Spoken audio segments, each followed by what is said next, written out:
Hey guys, Inco here. Welcome back to our Muscovy campaign.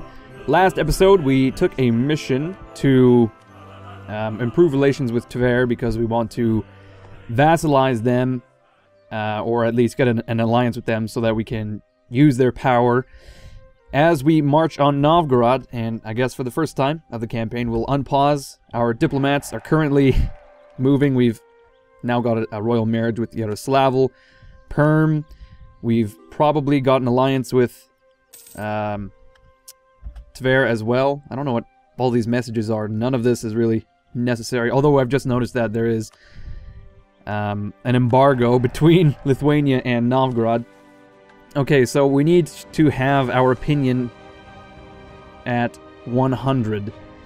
Now, their opinion of us is at 90 right now, and it is modified by -20 because apparently we have a core of theirs, which is probably Vladimir. No, it's Ritsev is apparently a core of Tver, so we'll have to deal with that eventually. But let's see what else we can do whilst talking to them. Okay, so we have gained a trade dispute. Oh man, Novgorod is embargoing us because we're rivals, probably. So it appears that all of our allies and vassals are improving their opinion of us. We've got Perm, Yaroslav, Tver, and... oh, shit. Stuff is happening. Tensions along the Kaluga border. We'll look at this in a second, but first we want to proclaim a guarantee, I think. That would be enough to increase relations. Or we could just straight up improve relations, although I don't think that's necessary. If we ask, they will transfer trade power, apparently. Okay, you know what? We will proclaim a guarantee, and we may as well do for the large majority of our allies and stuff. Let's see, that's Ryazan. Whoops, my mistake. I'm getting confused here. Ryazan, Tver, we've proclaimed. Yaroslav, we can proclaim as well, but we don't need to because they are a vassal already. Let's see. I thought... what is Ryazan? Oh, Ryazan is another faction we can engage with eventually. Pskov is our vassal. I was confusing the two. So, Pskov is a vassal of ours. We have 5 relations right now because I've begun to guarantee Ryazan. So I made a mistake there, and as a result we are going to lose a diplomatic point per turn until I revoke that guarantee, but I don't know. Should we do that right now? It's going to be 10 years until we can start annexing these vassals, so we're going to be suffering a diplomatic penalty just because we have too many relations for about 10 years. Okay, we've completed our mission. We have allied with Tver. I wonder how long will it be until we can ask them to become a vassal, if at all possible. Offer vassalization. Okay. Have a military alliance. Have a relation of 190. Yes, okay. So we are going to have to improve relations with Tver so we can vassalize them. Tensions along the Kaluga border. Apparently, Lithuania has gained a core on... or sorry, a claim on Kaluga. That's just fine. We're going to decline a royal marriage with Ryazan because, as I said, we have too many diplomatic relations. It looks as if why? 0.1? Why is that here? Oh! La la la la. Okay, so apparently we have a 0.1 unrest penalty in Kasimov, which is... Kasimov, right here, because it's Sunni Islam. And that is nothing. Why is that bothered to pop up? I don't know. Anyway, we have no missions now as we have finally improved relations with Tver. It only took a month. Conquer Kolmogorye. I don't know where Kolmogorye is, but it will give us an inspiring victory. Kolmogorye. Is it perhaps a province? Kholm. Kolmogorye, which is part of Novgorod. So I have a mission to conquer a single province of Novgorod, or I could conquer Novgorod as a whole. It might be best to take Novgorod piecemeal, because then we won't have so many issues like getting all these cores and everything. I'm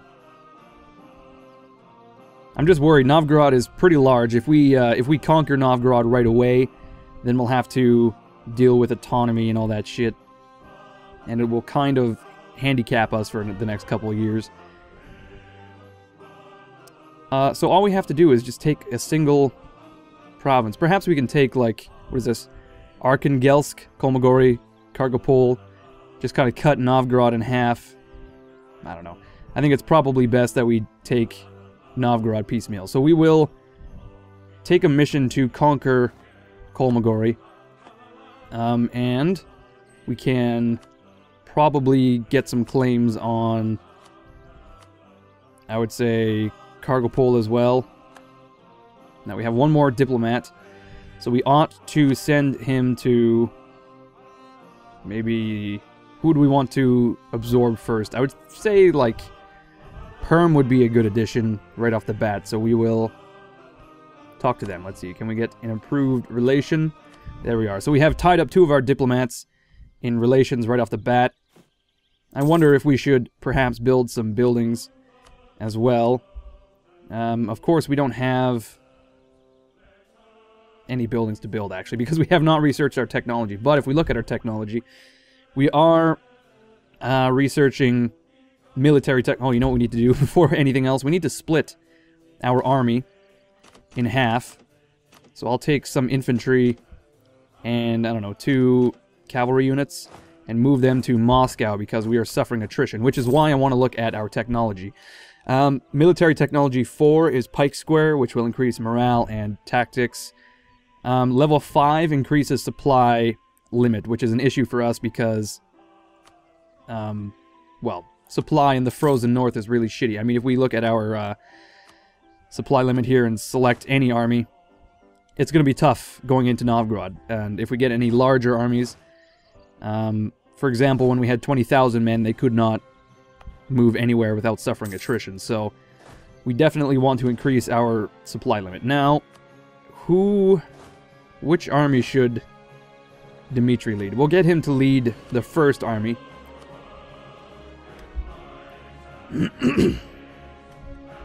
I think what I'll do is I'll get some nice Russian names for these armies, and we can go with those eventually.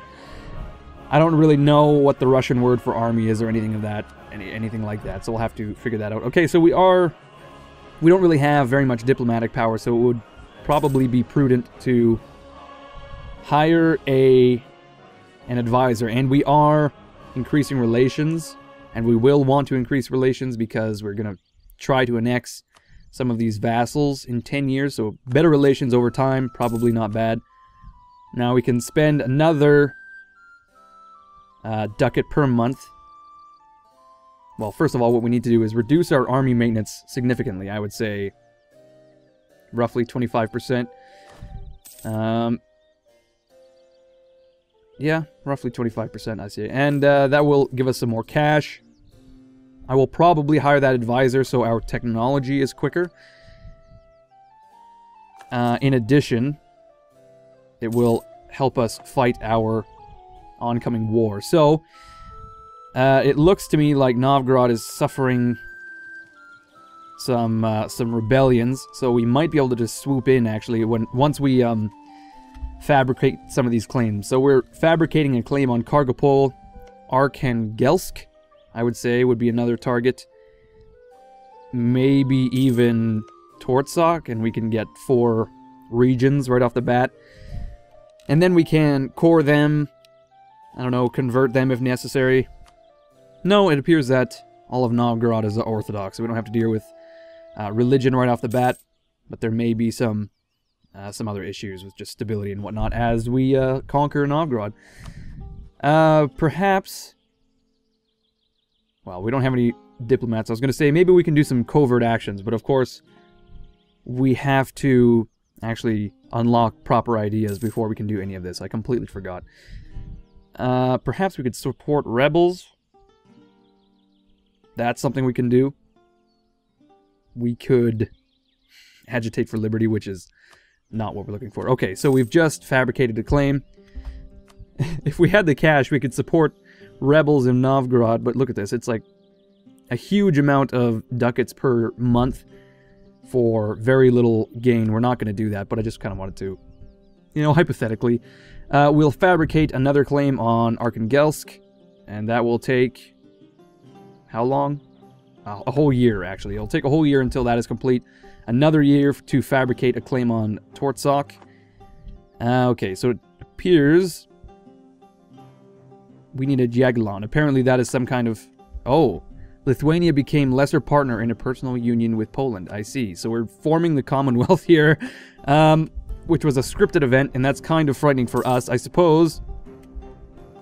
Oh, shitballs. Okay. A trading post was created by Novgorod and Arkhangelsk. Oh, I suppose Novgorod is actually like a republic, so they're creating all these trading posts. They've built one in Arkhangelsk, which increases local trade power. Shit. Which is actually pretty lucky for us because we'll capture that pretty soon. Okay, so we need a new rival, and Poland is really our only other option. Denmark is still too far away to be relevant, but once Poland-Lithuania forms, well, that'll be an issue. So, let's take a look at our army limit as well. We can have 7 more troops, 7,000 more troops, I should say, so we should probably build them in preparation for the war. So we have 9,000 infantry in Galich and 7,000 in Moscow. So we can have 2 armies of 14,000 men, and we cannot have more than 60% of cavalry. So it's 60% of 14,000, probably 5 units. So I would say 5 units of cav, 9 units of infantry. So we'll get 2 units of cavalry built in Galich, and we will build a bit of infantry. Oh, my mistake. Is it 7? Yes, okay, so we have to build 2 units of Bardashe infantry. We'll build one in Ritsev as well as Kaluga. And we need 3 more cavalry units. I'm pretty sure we'll have enough cash to do this, to support these units. I'm fairly certain, because once we turn our army maintenance up, obviously this is going to be an issue, but no, we should be fine until we need reinforcements. And in fact, you know what I can do is I can mothball some of my forts. We'll mothball Nizhny Novgorod because we've got 2 forts that will be attacked most likely before Nizhny Novgorod. So that will save us 1 ducat per month. We don't need to bother with that. We have a free advisor slot. Don't need to bother with that. Too many diplomatic relations. We'll keep that up just to remind me to keep an eye on our vassals. As for our estates, I suppose we should take a look at this very briefly. Our boyars... oh, what's going on here? Natives not assisting. Local native helpers are temporarily not assisting our fur trappers. This is leading to reduced production. Okay, so we're going to lose cash. Shit, okay. That's fine.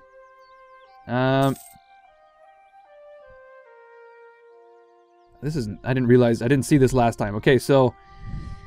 they expect to control at least 10%. The burghers apparently have no expectations. Neither do the Cossacks. I don't know if you can actually give territory to the burghers and the Cossacks, but what we can do is ask for cash from the burghers. Not necessary right now. The clergy, we can seek support, rather. We can make a generous donation, or demand administrative support, which would give us... I wonder, can we demand military support? Of course we can. Great.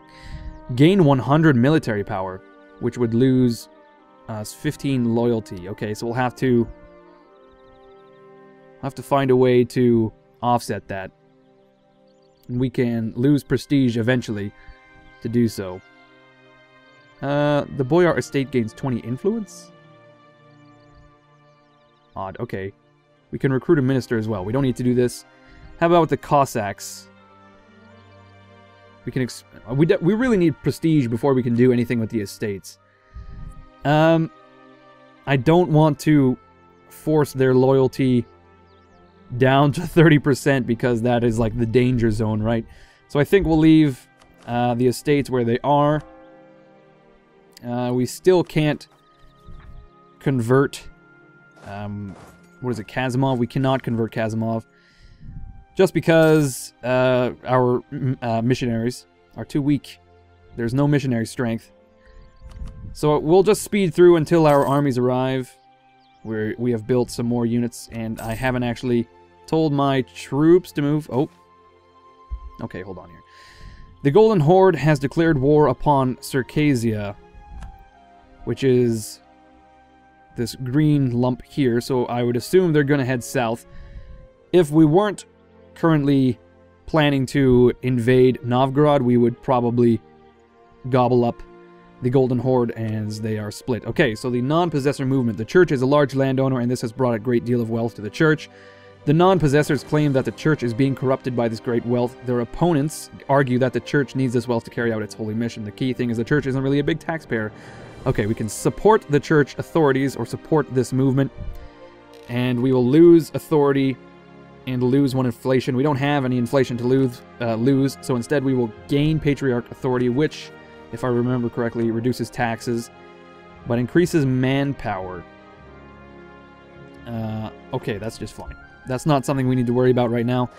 Our cavalry is going to move into Moscow. So here we go. We've got 14,000 men in Gallic and 14,000 in Moscow now.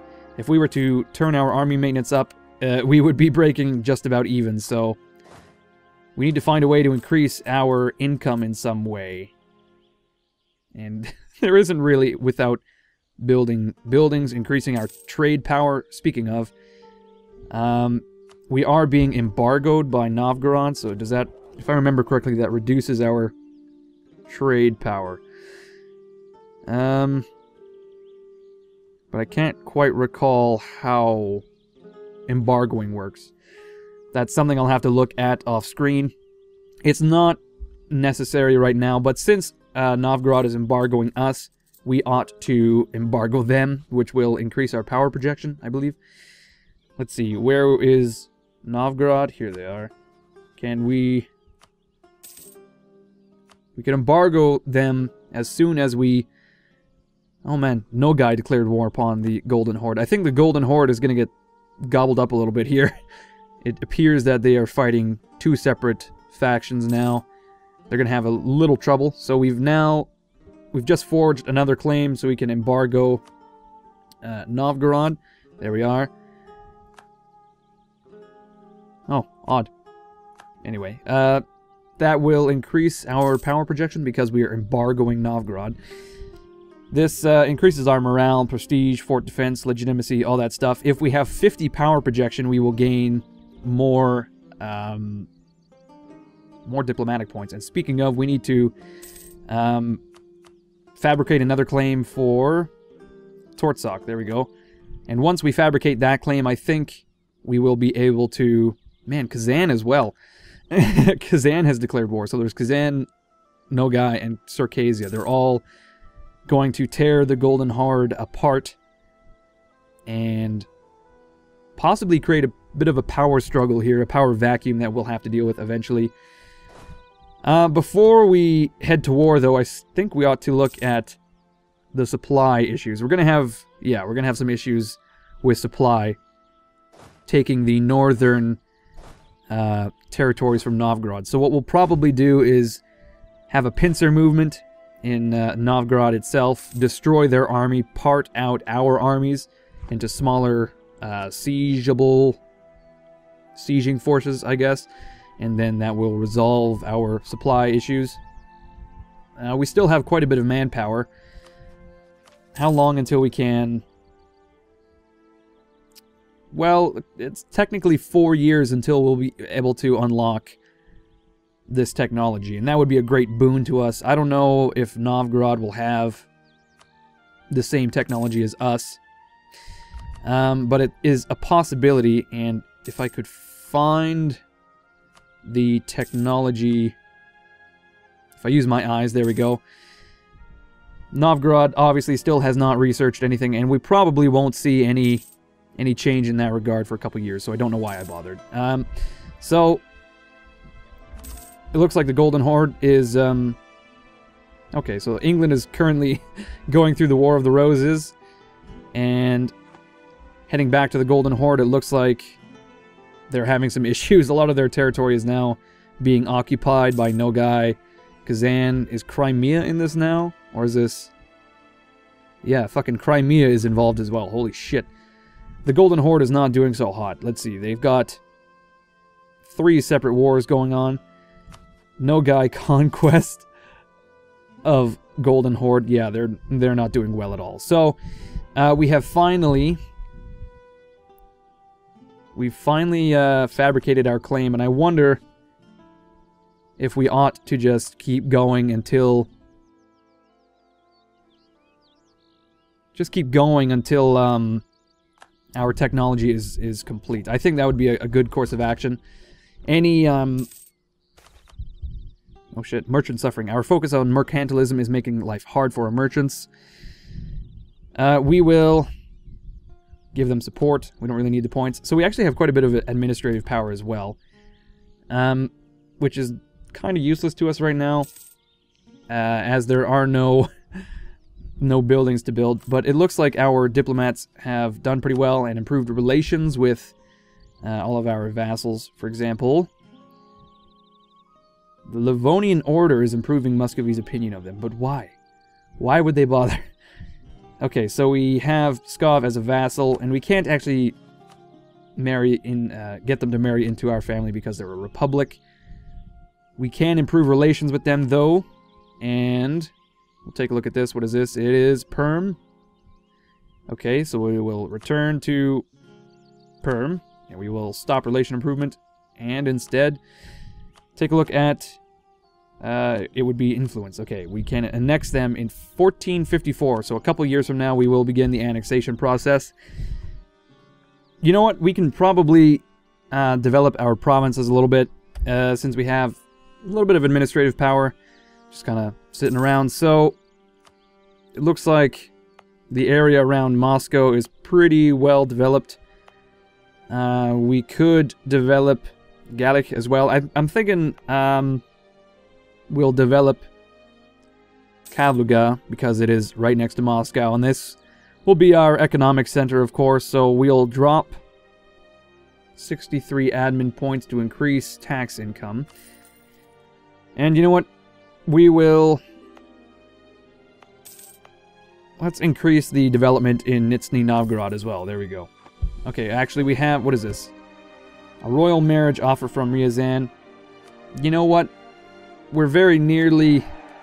We're a couple years away from beginning to annex Perm. And once we do, then we can marry into Ryazan, get them...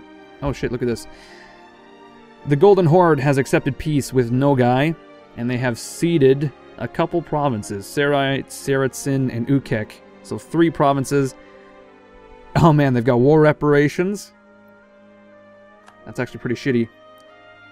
Our as soon as we got married, it ended because the king of Ryazan has died. Great. So we are still a couple years away from unlocking the Pike Square. But as soon as we do that, we will launch our offensive against Novgorod. And we're building up a big base of cash so that we can eat some debt if necessary. Our manpower pool is almost full as well, so we're in a good spot to begin a war. I would like to increase manpower, but of course we can't afford to develop because it costs military power, which we want to increase our... Okay, the War of the Roses is over, but we want our military power to research our technology. If we head to our economic map mode, we can see that there's a huge amount of manpower in Moscow, Vladimir, Suzdal, Murom, Nizhny Novgorod, but not so much in Gallic. Even though Gallic is one of our 4 territories, it just doesn't have a very high base manpower, I don't think. Moscow has 2,000, Vladimir 1,750, and I don't know where... Tver actually has a high base as well. Yaroslavl has a somewhat large base, but we don't really... Well, Kazimov, too, has quite a large base. But they are, unfortunately, still sunny. They're not of the same culture, so that is going to be... Does that affect manpower? It must. Yes, non-accepted culture is negative 33%, unfortunately. Okay, popular religion. There has always been more discrepancy between the religion actually taught and defended by the clergy and the actual faith of the people in the provinces. Okay. We can attempt to root out this syncretism. Syncretism? The clergy estate gains 10 loyalty and influence, which will also increase tolerance of the true faith. Or we can better let it run its course, which will actually influence our clergy negatively, but it will increase missionary strength. So we would be able to probably begin converting Kazimov, but it will probably be like 1,000 months until that's complete. So we'll attempt to root out syncretism, and this will positively affect our clergy. Okay, so Vietka also has a lot of manpower, actually. What is this? Oh shit, Novgorod has announced... Everyone's announced rivals, my word. But basically, the economic and manpower powerhouse is Moscow right now. A little bit in the east. Unhappiness against merchants, really. Unhappiness among the merchants. Conflict and protests over taxes. Yada yada. We can lose 50 diplomatic power and piss off the burghers, or we could get rid of the troublemakers and lose 1 mercantilism. Now, I find mercantilism is pretty good for trade. It actually increases provincial trade power modifier. So, the more mercantilism, the stronger your, provincial power is in a trade node. So, since we are a land power, we can't have fleets. Mercantilism is really important for us, so we will not lose mercantilism. We'll just eat the diplomatic cost, unfortunately. We have pissed off the burghers as well. Oh shit, Ryazan is in the middle of a peasants' revolt, it looks like. Not ideal for us. Although, once we swoop in there to ally and annex these guys, they may lose, actually. Once we swoop in, shit, the Golden Horde is no longer a valid rival because they've been completely annihilated. Kazan is our new southern border. Nogai, even further south. Crimea, once again, even further south. And Golden Horde has been reduced to Magyar, one single little province. So I suppose we'll have to begin getting in bed with Kazan. Maybe we can improve relations so they don't attack us right away. That would be great. Speaking of improving relations, we are working to improve relations with Pskov. And, you know what, we don't actually have enough time to fabricate another claim. I wasn't really thinking. So we've got Kolm, Tortsak, Kargopol, Kolmogori, and Arkhangelsk, which is quite a lot. So, eventually, we will be able to march on Novgorod. And it will be in December, May, June, July, August, obviously. And then December, we will unlock this this technology, and on the eve of the new year, we will be able to mobilize our armies and march to war. But for now, I think I'll end it as soon as we unlock this, and when we come back next episode, we will be able to, as I said, mobilize our armies. We're sending letters out to Pskov, Yaroslavl, Perm, all of our vassals, telling them to prepare for war, and we're going to crush Novgorod because they have very little men, 16,000 men in Novgorod itself. What else do they have? I couldn't tell you. Although I just noticed that Novgorod is allied with Ryazan, which may put us in an awkward position. We may have to put Ryazan down. But that's just fine. Anyway, let us research this technology. There we are. We now have pike squares, and our next technology is standardized pikes, which will increase our infantry shock, our supply limit, our combat width, and our infantry and cavalry shock. Or do we unlock Eastern Militia? That's what it is. We unlock Eastern Militia and also increase infantry and cavalry shock. But anyway, as I said, I will end it here, everyone. When we come back next episode, we will march to war on Novgorod, take a couple provinces, you know, tear them apart piece by piece. We just want to really remain stable, especially with Poland, Lithuania on one border, and Kazan, Nogai, and Crimea now being pretty large on our southern border. We just don't want to, you know, expand too large, too fast. and become a really juicy target for some of our larger neighbors. So, we just want to be wary of that.